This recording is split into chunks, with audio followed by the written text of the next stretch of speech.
All right, one and all, welcome to Off the Rails Sports Podcast. I'm your host, John, and if you could, please hit that like and subscribe button. You know, Brian and I yesterday had a really nice discussion about the Pete Rose, and we both talked about it after the segment, and we were both surprised that the other agreed with us. You know, it seems like the majority of Americans want Pete in the Hall of Fame, and like Brian astutely pointed out, he is in the Hall of Fame. All his accomplishments are marked in the Hall of Fame. He just doesn't happen to have a plaque in a wing. You know, I think there's a big difference there. You know, Pete wanted what Pete wanted. Let's talk about what's going on, what was happening yesterday. And the Nuggets took a Game 6 at Ball Arena, and they beat down the OKC Thunder 119-107. Yeah. I say it every time, and it gets repetitive, but really, I'm still understating the fact Jokic is the best player on earth. He is Larry Bird modernized. This guy does it all. He hits three-pointers. I mean, every time he gets the free throw line, it's like he just finds a way to put the ball in the bucket. He is a one-man machine. If literally you were going to start a team, okay, maybe you do it with Shea because of the youth, or Wembanyama, or you know, just because of an age thing. But if you're talking about talent, there's nobody like Jokic. And really, I know he won't win it. He'll come in second, but he should have won the MVP this year. No shade on Shea, but you just watch Jokic. If they didn't have Jokic,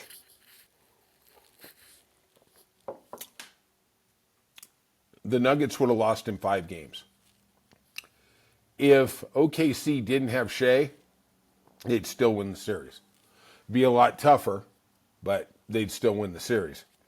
All right, Shea had 32 points, hurt his arm, had 4 fouls for most of the first 3 quarters. It really stifled him, what he could do. It was just one of those games. The Nuggets just hit a lot of big shots. Jamal Murray showed up,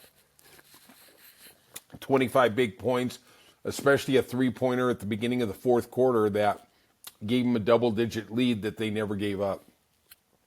Jokic, his numbers 29, 14, and 8. The guy is just a triple-double machine. Just put the quarter in and boom, here it comes. You just can't stop it. Game 7 is Sunday in Oklahoma. We shall see. Minnesota is waiting the winner, and they're getting some much-needed rest. I guess at this time of year, all rest is needed, right? And let's get on to the NHL, and let's talk about those Carolina Canes. Hurricane warning. Yeah, they just went through Washington and destroyed them. Yeah, utterly. Taking them down 4-1. Great game. Really great. Sheshavakov, I know I'm butchering the name, scored a goal with a minute and a half left. And I was watching the game on TNT, and they never really showed me. It was such an impossible angle. He was almost parallel with the post, and somehow he put it in, and I never got a good angle of how it literally found its way into the back of the net. It was just amazing. And you would think for a big network with 65 cameras, I could have got one decent shot of how he scored the goddamn goal. But all right, maybe we ought to take a little back from Wayne Gretzky's drinking schedule, his gambling schedule, and figure out how we can get another camera so we can cover the goal. Just saying, okay? Carolina's goalie Anderson was exquisite. He was on fire. I will tell you, they are going to be playing Florida in the next round. That is going to be a battle. The 2 best defensive teams in the NHL are going to be locking horns. It should be an epic matchup, okay? I got fans. I got friends who are Carolina fans. You go, Canes. This is your year. This is your year. Don't let it move. Don't you little rascals be watching. Winnipeg Jets won to close the series down to 3-2. They return to Dallas. We shall see what happens. It do or die for them, and obviously they found a way to get through it. Let's talk about the PGA Championship, one of my favorite sporting events of the year. Johnny Vegas, a relative unknown, shot a 7 under, 64 to lead the first round. Scheffler, let's start talking about the big names. Scheffler had a rather pedestrian 2 under. he's a couple strokes back. He shot a 69. Hovland was also 2 under. It was nice to see a showing from him. He has one this year, but it's really been like a Richter reading. He has been up and down depending on the course. I was surprised he was going to do so well here. This course was actually laid out really well for Rory McIlroy. We're going to get to him in a second. Jon Rahm from the LIV Tour was 1 under. Ludwig Oberg, who was a pre-tournament favorite, 1 under. DeChambeau was at even.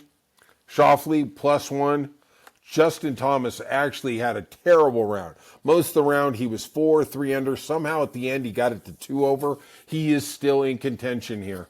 And Rory McIlroy, the pre-tournament favorite, is 3 over. He is 10 shots back. We shall see if he'll be able to pull the magic. All right, let's get over to what's going on in our favorite thing, the MLB, and the Dodgers literally smashed the Athletics. The Athletics went in there and got a win, and man, they've been paying for it ever since, right? The Braves beat the Nationals 5-2. Kind of an interesting game.